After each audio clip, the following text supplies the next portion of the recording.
Okay, so in this video, we're going to take a little bit more complex object than just a basic cube, and we're going to look at how to draw an isometric sketch of that object. So I've got here a set of linking blocks that I've put together into just kind of a random shape here.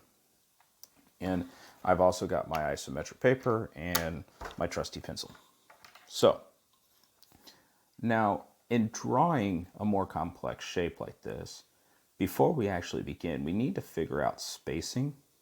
So I've got 4 across, 3 high, and I've got 2 from front to back.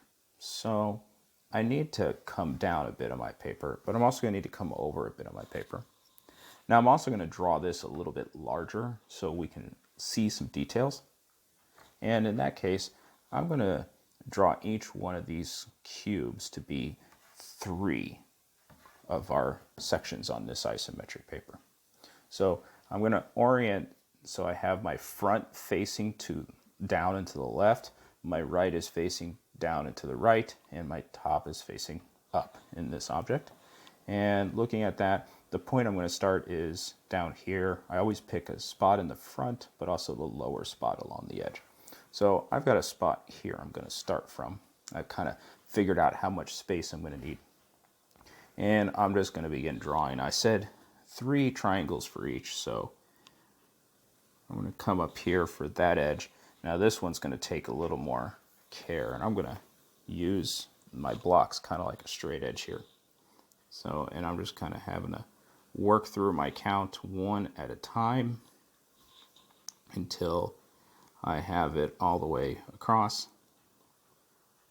Okay, so I've got my front and bottom right edge here, and really I probably could have skipped this because one of the techniques I like to use, I like to try and draw the front first. So I need to come up here and I need to come up here. Now I'm going to come in 2 squares here, and I'm going to come back 1. Okay, so notice I have 1, 2, 3 triangle gap here to represent this, and I want to come up and around.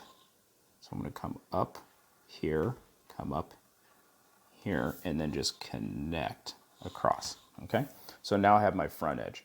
And part of the reason I like to suggest this is because now that you can kind of see where this is going, I can begin moving back from my corners. And as I move back from my corners, it's going to start taking on that 3D look. Okay, so each corner, I'm going to come back. It just so happens that that corner connects, and I've got that edge now done.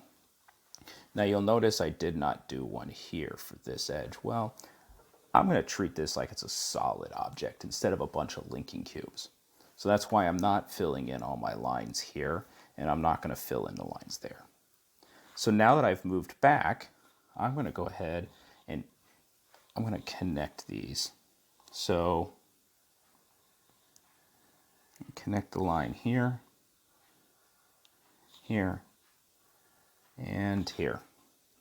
Now I need to continue, so I'm going to have to come out a little bit more. Actually, I need to go up at this point. So from this edge here, I need to come up 3. And I've got that edge. I'm going to go ahead and just connect across the top. And I did not leave myself enough room. That's my mistake there. Now I'm also, let's go ahead and connect the bottom here because I forgot movement up there. Now, here's where I got a little tricky. I need to come in 3, and then I need to come out this way and up. Okay, because I need to represent this square. So come across. I'm just kind of filling in my lines here. I do need to represent this because there's a partial line I can see here. So I can see part of that shape. And I've got an edge there, an edge here. And because I messed up, I have to be a little more careful, but when I draw the top piece, okay, and I already can see a spot where I'm going to be erasing, and we'll talk about that in a minute. So I need to get to this spot here, but it's off by page. But if I look carefully from here, I can kind of estimate that it's going to be about right there. Okay, and this is again why it's helpful to check everything. I thought I had it checked, but I miscounted on a square. So now this looks almost done, but there's one problem here. If I'm treating this like a solid object, this piece would be solid, meaning that that line needs to be removed. Okay, and those kind of mistakes will happen. This is why it's beneficial that you use your types of lines correctly. So making that a little bit lighter when I draw, it would have made it so it's easier to erase and not see the leftover effect of that line, which I'm going to have a hard time getting that completely gone because of how dark I made the line. Okay, so here we go. I now have an isometric sketch of my object here. I can look through and say, hey, 1, 2, 3, 4. I can actually see that 1, 2, 3, and here's the fourth gap. Okay, and 1, 2 up. When I come over here, 1, 2, and I have 1 sticking up here. Now I can't draw anything that's back here. I have no idea from this view what is back here, and that's okay because the isometric is again just going to show my front, my right, and my top side. And that is how you make an isometric sketch.